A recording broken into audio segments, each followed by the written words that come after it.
købt bilen. Vi fik den 17.7.1965. Og det er vores første bil, og vi elsker den. Det er 4 fremad, og så bakker det sådan ud og sådan her. Og der er noget, der hedder Ringkøbenløb, og der møder vi op hver år. Og sidste år, det var en helt speciel aften. Vi fik en ærepokal. Det har vi overhovedet ikke drømt om, vi skulle have.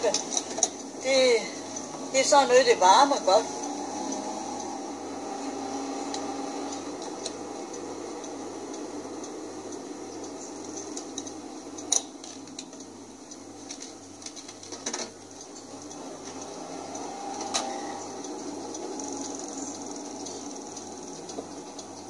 Nu er bilen, og vi andre er klar. Nu kører vi en tur til træf. Hej Maja.